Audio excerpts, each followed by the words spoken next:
उम्मीद करता हूँ ठीक होंगे, खैरियत से होंगे। आज की इस फिजिक्स के पोर्शन में हम सॉल्व करेंगे कुछ क्वेश्चंस। सो बिना देर करते हैं स्टार्ट अपने पेपर को। क्वेश्चन नंबर 26 है, pressure is increase then the boiling point of liquid, boiling point of liquid. अब ऑप्शन ए है अनचेंज, ऑप्शन बी है डिक्रीज, ऑप्शन सी है इंक्रीज और ऑप्शन डी जो है वो है फ्लक्चुएट।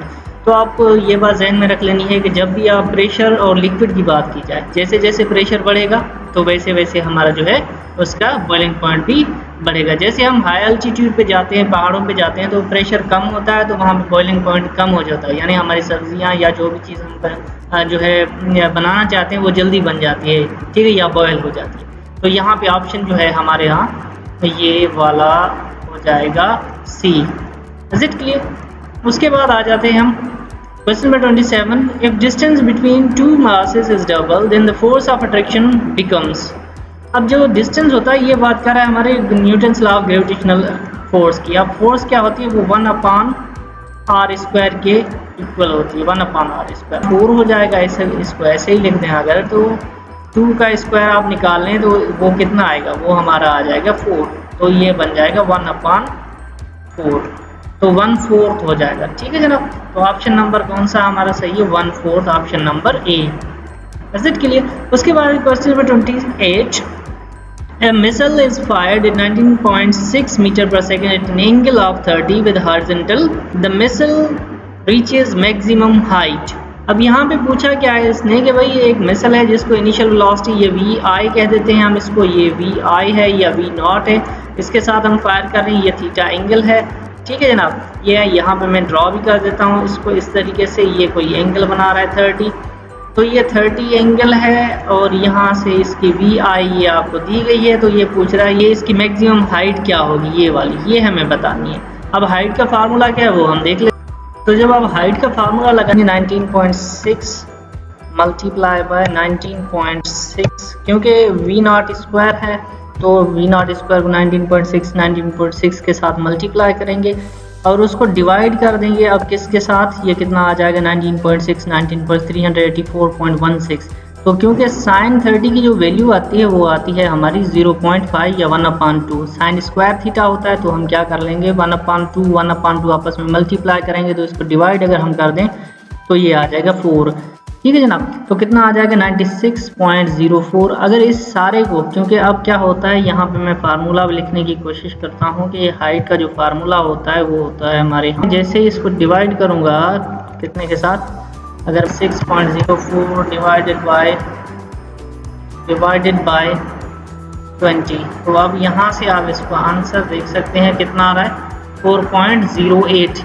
4.08 यहाँ पे नहीं है, लेकिन यहाँ पे क्या है हमारे पास, वो है 4.8। तो मैं इसको रिमूव कर देता हूँ वंस, तो अब आप देख सकते हैं 4.8 या 4.9 जो है वो हमारा आंसर आ जाएगा, ठीक है जनाब। तो इसके बाद क्वेश्चन नंबर 29 है, an example of fundamental quantity. अब इनमें से फंडामेंटल क्वांटिटी कौन सी है, एरिया, लेंथ, वॉल्यूम और वेलोसिटी। तो हमें पता है कि फंडामेंटल क्वांटिटी कौन सी है, लेंथ है।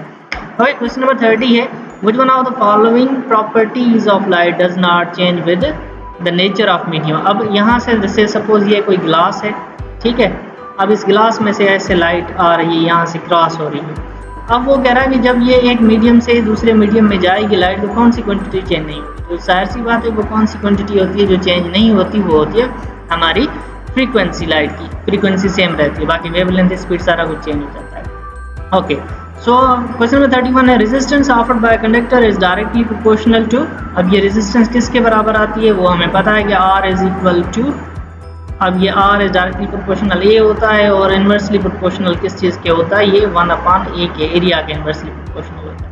तो यहाँ पे आप देख सकते हैं डायरेक्टली प्रोपोर्शनल पूछ रहा है, तो एरिया के डायरेक्टली प्रोपोर्शनल तो नहीं है, लेकिन वो किस चीज़ के डायरेक्टली प्रोपोर्शनल है, लेंथ के डायरेक्टली प्रोपोर्शनल है। रेडियस का जिक्र हम करते ही नहीं है यहाँ पे, तो ऑल ऑफ दिस का कॉन्सेप्ट गलत हो जाएगा, तो हमारा आंसर हो जाएगा बी।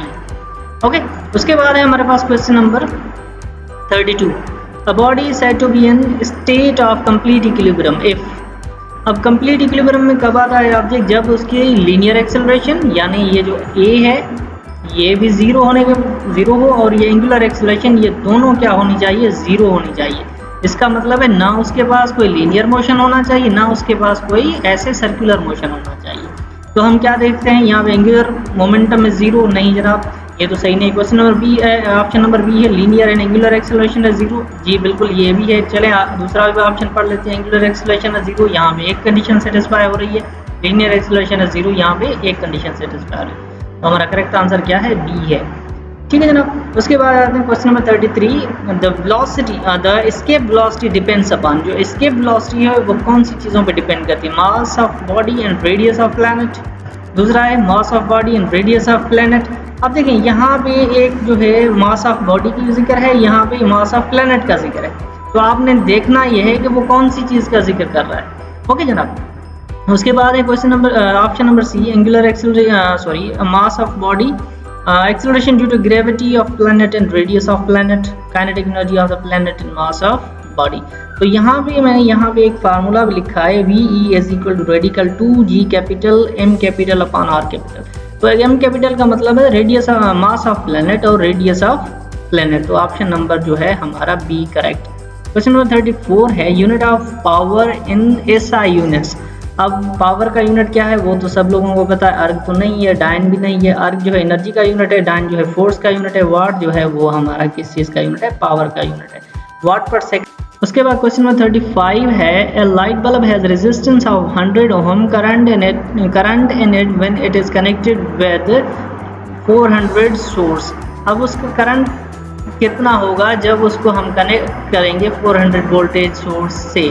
ठीक है जनाब। तो अब ये सिंपल सा फंडा है, सिंपल सा फार्मूला है। वो फार्मूला कौन सा है वो हमें पता है कि ओम सा वाला formula V is equal to I into R। अब हमें I चाहिए तो R V के साथ डिवाइड कर देंगे, क्योंकि हमें है तो हमारे पास R ये है, V ये है, हमारे V के साथ डिवाइड करेंगे।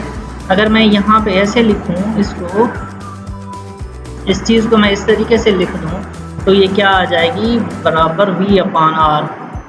ठीक है। या सिंपली कहूँगे 400 को अगर 100 से डिवाइड कर दूँ तो क्या आंसर आएगा? तो सिंपल सी बात है कि वो 4 ही आंसर आएगा, जो कि हमारा ऑप्शन है ए। ओके। 3 एम्पियर, 1.5 और 0.3 एम्पियर ये सही नहीं है। हमारा जो आंसर है वो ये वाला है 4 एम्पियर।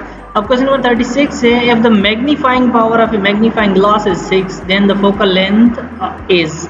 ठीक है जनाब। तो अब यहाँ पे बात समझने वाली ये है कि यहाँ पे क्या कह रहा है, if magnifying power of a magnifying glass is 6 then focal length is. अब 70 सेंटीमीटर, 50 सेंटीमीटर, 10 सेंटीमीटर और 5 सेंटीमीटर। तो करेक्ट आंसर तो इसका 5 है, लेकिन वो 5 आया कैसे वो यहाँ से आप देख सकते हैं कि ये 5 आया कैसे हमारा यहाँ पे। तो अब देखें यहाँ पे एक चीज़ जहन में रख लेना कि ये कोई जो है पावर ऑफ लेंस की बात नहीं कर रहा, पावर ऑफ मैग्नीफाइंग लेंस की बात कर रहा है। चीज़ के बराबर P is equal to 1 plus D upon F। अब D यहाँ पे क्या है? यहाँ पे लीस्ट डिस्टिंग ऑफ विजन, यानी जो हम कम से कम डिस्टेंस पे देख सकते हैं वो D है। ठीक है। लीस्ट विजन कह लें या लीस्ट डिस्टिंग विजन कह लें। तो अब यहाँ से मैं इसको रीअरेंज करूँगा तो ये प्लस का है, 1 तो इधर आएगा माइनस का, P minus 1 is equal to D upon F। अब हमें फोकल लेंथ चाहिए तो F is equal to D upon P minus 1। क्योंकि हमें D का पता है वो 25 सेंटीमीटर होता है और F का P का पता है कि वो 6 है, तो 6 में से 1 माइनस होगा तो 25 डिवाइडेड बाय 5 हो जाएगा। जब हम इसको सॉल्व करेंगे तो वो हमारे पास आंसर क्या आ जाएगा? 5 आ जाएगा। Is it clear? तो हमारे यहाँ पे ये 5 आंसर है। अब बॉडी स्क्वायर, अब आप VI 0 होगी क्योंकि स्टार्ट फ्रॉम रेस्ट जब भी चीज़ आए तो आपकी VI क्या हो जाएगी? ये वाली सारी वो 0 के इक्वल आ जाएगी, वो आ जाएगी इसके 0 के। तो ये टर्म 0 के बराबर आ जाएगी। ये 2 इसके साथ मल्टीप्लाई करेंगे, 50 को 2 से मल्टीप्लाई कर देंगे तो कितना आ जाएगा? 100। अब यहाँ पे T 10 है, 10 का स्क्वायर कर लें तो ये 100, तो आंसर क्या आ जाएगा? 1 मीटर्स पर second square. Is it clear? उसके बाद HM स्टैंड्स फॉर, अब SHM है क्या वो तो सभी को पता होगा या ये बिल्कुल ईजी है। इसे हम क्या कहते हैं? सिंपली हार्मोनिक मोशन नहीं जी, सेम हेवी मोशन नहीं जनाब। C जो है slightly heavy motion, no this is wrong. तो simple harmonic motion is the only answer, that is D। Okay. So question number 39 is the gradient of distance time graph is equal to. Option A है acceleration, option B है instantaneous velocity, option C है torque और option D है average speed. तो इसको मैं draw कर देता हूँ ग्राफ को वंस। तो ये देखें, ये ऐसा कोई ग्राफ है हमारे यहाँ, ये डिस्टेंस है इस पे D और ये क्या है हमारे पास T है। तो इस तरीके से कोई ग्राफ बन रहा है। ठीक। अब इसका ग्रेडियंट का मतलब होता है इसका स्लोप। ये जो स्लोप बन रहा है इसका, ये वाला स्लोप, ये स्लोप किस चीज़ को रिप्रेजेंट करता है ये पूछ रहा है। अब डिस्टेंस, क्योंकि डिस्टेंस और टाइम की बात है तो हमें क्या चीज़ जहन में रखनी है, स्पीड, वेलोसिटी नहीं हो सकती। अगर डिस्प्लेसमेंट टाइम ग्राफ होता तो हम क्या कहते, वो हमारी जो चीज़ आ जाती वो वेलोसिटी आती, क्योंकि ग्रेडियंट डिवीजन का मतलब होता है, ग्रेडियंट का मतलब होता है डिवाइड हो रही हैं दो चीज़ें, यानी डिस्टेंस टाइम के साथ डिवाइड हो रहा है, डिस्टेंस टाइम के साथ डिवाइड होगा तो वो हमें क्या चीज़ बताएगा। अगर स्पीड होता तो स्पीड करते, लेकिन यहाँ पे स्पीड नहीं, एवरेज स्पीड की बात की रही है कर रहे हैं, तो ये हमारे पास टोटल ग्रेडियंट की बात हो रही है यहाँ से लेके यहाँ तक, तो ये हमारे पास आंसर आ जाएगा एवरेज स्पीड। उसके बाद क्वेश्चन नंबर 40 है, unit of force N M के system.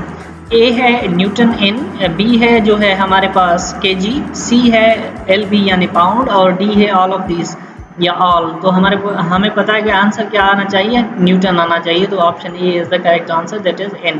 Question number 41 is all bodies in equilibrium do not possess any. अब जो भी ऑब्जेक्ट में उनके पास एक्सेलरेशन नहीं होती, क्योंकि हम पीछे पढ़ के आए हैं कि एंगुलर या लिनियर एक्सेलरेशन जीरो होगी तो हम कहेंगे कि वो इक्विलिब्रियम है, तो वेलोसिटी नहीं, acceleration is the correct answer. अब क्वेश्चन नंबर 42 है, if 10 newton force acts at 30 degree angle with X axis then Y component will be equal to. अब यहाँ पे y कंपोनेंट की बात की जा रही है तो y में यानी कि साइन थीटा साइन 30 किस चीज़ के बराबर है, हाफ के। अगर हम हाफ इसका कर दें तो कितना आंसर आएगा, 10 का हाफ क्या आएगा 5। अगर आपको फार्मूला लगाना है तो F Y is equal theta. अब f की वैल्यू आपको 10 गिवन है यहाँ पे, और साइन थीटा 30 किस चीज़ के बराबर है, ये वो यहाँ से देख सकते हैं साइन 30 1/2। अगर 1/2 10 के साथ मैं डिवाइड कर दूँ या 2 से डिवाइड कर दूँ, जवाब मुझे क्या मिलेगा, यहाँ पे सिंपली 5 आंसर आ जाएगा। Then this is the correct answer. अब उसके बाद है question number 43, if 10 newton and angle is 30 degree with y axis. अब ऊपर क्या था x एक्सिस, अब यहाँ पे y axis, then the x component will be equal to. अब x कंपोनेंट किसके इक्वल आएगा, अब cos 30 हम देखेंगे यहाँ पे, cos 30 किसके इक्वल है, रेडिकल 3/2। चलिए जनाब यहाँ से हम करते हैं scientific calculator of 10 multiply by radical 3, तो ये किस चीज़ के बराबर आ जाएगा, 17.3। अब इसको डिवाइड कर दूं 2 के साथ तो जवाब क्या आएगा हमारे पास 8.666। तो यहाँ से हम देख सकते हैं पास या तो 9 होना चाहिए था, 9 नहीं है, तो हम यहाँ पे क्या करेंगे, सिंपली 8 कर देंगे, क्योंकि 8.66 नहीं है यहाँ पे, तो इस वजह से हम यहाँ पे कर देंगे क्या 8 आंसर। अब आखिरी question number 44, which of the following is true, f is equal to m/a, a is equal to f/a, m capital is equal to a/f, और a is equal to m/f। तो अब हमें फार्मूला पता है कि f किस चीज़ के बराबर आ जाएगा, a बराबर आ जाएगा f/m के। तो यहाँ पे हम देख सकते हैं कि यहाँ पे कोई है f/m, तो हम वो देख लेंगे, क्वेश्चन ऑप्शन नंबर बी जो है वो करेक्ट आंसर है। So thank you for watching how. सो अगर आपको ये वीडियो अच्छी लगे तो इस वीडियो को चैनल को सब्सक्राइब और लाइक लाजमी